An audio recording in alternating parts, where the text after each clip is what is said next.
அன்பிற்கினிய ஆசிரியப் பெருமக்கள் அனைவருக்கும் வணக்கம். நான் முனைவர் பிரவீன், கிளாசிக் தமிழ் அகாடமி, சிதம்பரம். இப்போ நம்மளுடைய தலைப்பு இன்னைக்கு கொடுத்துருக்கிற தலைப்பு 19,000 ஆசிரியர் பணியிடங்கள் ஜனவரி 2026க்குள்ள இந்த பணியிடங்கள் எல்லாம் நிரப்புவதாக சட்டமன்றத்தில் முதலமைச்சர் அவர்கள் அறிவித்திருந்தார்கள். இந்த அறிவிப்பு சாத்தியமானதா அப்படின்னு கேட்டால் 25,000 வரைக்கும் நிரப்ப மனம் இருந்தால் மார்க்கம் உண்டு.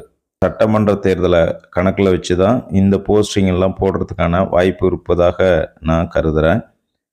அதே சமயம் ஒரு 10 ஆண்டுகளாக பிடிஎஸ் ட்ரெண்டோ, எஸ்ஜிடிஓ அல்லது பிஜிடிஆர்பியில் பெருசாவோ, இப்போ 2022 பிஜிடிஆர்பி நடந்தது, அதுக்கு முன்னாடி 2019 நடந்தது.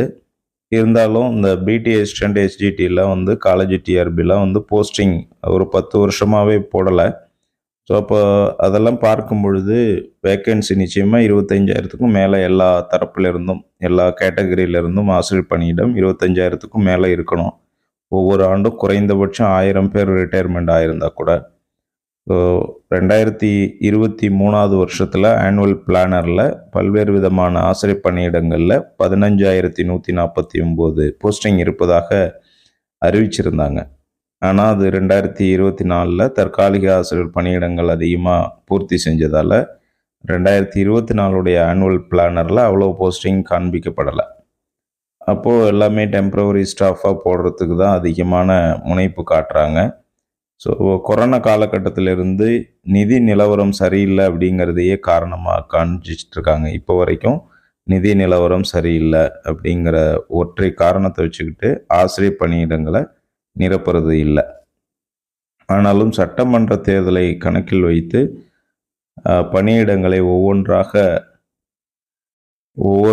பணியிடங்களை பூர்த்தி செய்வதற்கு நிரப்புவதற்கான வாய்ப்புகள் அதிகமாக உள்ளது. அதனால் எப்படி பார்த்தாலும் தொடர்ச்சியாக படிப்பது என்பது சாலச் சிறந்தது. படிப்பை எக்காரணத்தை கொண்டும் தேர்வு வரும்பொழுது தான் நான் படிப்பேன், அறிவிப்பு வந்தால் தான் படிப்பேன் அப்படின்னு சொல்லி படிக்கிறவங்களுக்கு 100% வேலை உறுதியளிக்க வாய்ப்பே இல்லை.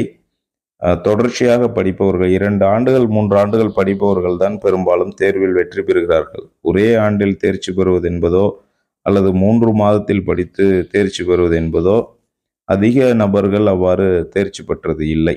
நீண்ட காலமாக படித்தவர்கள் மட்டுமே தேர்ச்சி பெற்று இருக்கிறார்கள். அதனால் இந்த ஆண்டு இப்பொழுதே படிக்க தொடங்கலாம். டெட் தேர்வுக்காகவும் சரி, பிஜிடிஆர்பி தேர்வுக்காகவும் சரி, அல்லது யூஜிடிஆர்பியில் அடுத்த தேர்வுக்காக படித்து கொண்டிருந்தாலும் சரி, இப்பொழுதிலிருந்தே தொடர்ச்சியாக ஏதேனும் ஒரு தேர்வை தேர்ந்தெடுத்து படிப்பது என்பது சாலச் சிறந்தது. நிச்சயமாக சட்டமன்ற தேர்தலுக்கு முன்பாக அனைத்து விதமான ஆசிரியர் பணியிடங்களும் நிரப்புவதற்கு வாய்ப்பு இருக்கின்றது. இந்த 15,000 2023 வருஷத்தில் 15,149 போஸ்டிங் காண்பிக்கப்பட்டது ஆனுவல் பிளானரில். அப்போவே பார்த்தீங்கன்னா காலேஜ் டிஆர்பியில் 8,000 வேக்கன்சி இருந்ததை இப்பொழுதைக்கு 4,000 வேக்கன்சி மட்டும் முதற்கட்டமாக ஃபில்லப் பண்ணுறோம் அப்படின்னு சொல்லியிருந்தாங்க. ஸோ நீங்கள் அந்த பேலன்ஸ் 4,000 சேர்த்திங்கனாலே உங்களுக்கு 19,000 போஸ்ட் ஆகிடும். அதற்கப்புறம் இப்போது சென்ற வாரம் எய்டட் ஸ்கூலில் 5,000க்கும் மேற்பட்ட ஆசிரியர்களை அரசாங்க பள்ளிக்கு இடமாற்றம் செய்வதாக ஒரு செய்தியை நம்ம பார்த்துருந்தோம். அப்போது அந்த 5,000 போஸ்ட்டு எங்கேருந்து வந்தது? ஸோ அந்த போஸ்டிங் கணக்கில் எடுத்தோம்னா அது 25,000 நியரஸ்ட்டாக வருது. இன்னும் வேக்கன்சி இந்த ஆண்டு வேக்கன்சி இருக்கும், அப்புறம் அடுத்த ஆண்டு வேக்கன்சி வரும். நேற்று பிஜி அசிஸ்டண்டில் ஏடிடபிள்யூ டிபார்ட்மெண்ட் சார்ந்த பள்ளிக்கூடங்களில் நியரஸ்ட்டாக ஒரு 200 போஸ்ட் தற்காலிக ஆசிரியர் பணியிடத்தை நிரப்ப போகிறதாக, தற்காலிக ஆசிரியர் பணியிடமாக அதை உருவாக்கி அதை நிரப்புவதாக அறிவிச்சிருந்தாங்க.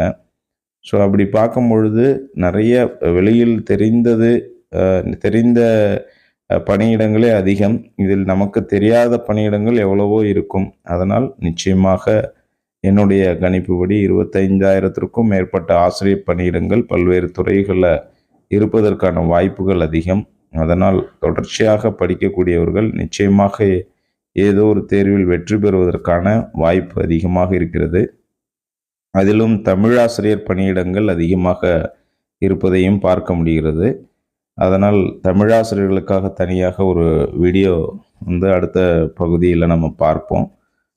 எல்லோரும் நல்லபடியாக படித்து தேர்வில் வெற்றி பெற எனது வாழ்த்துகள். இது தமிழுக்கு பிரத்யேகமான academy, classic Tamil academy Chidambaram. நன்றி, வணக்கம், வளத்துடன் வாழ்க.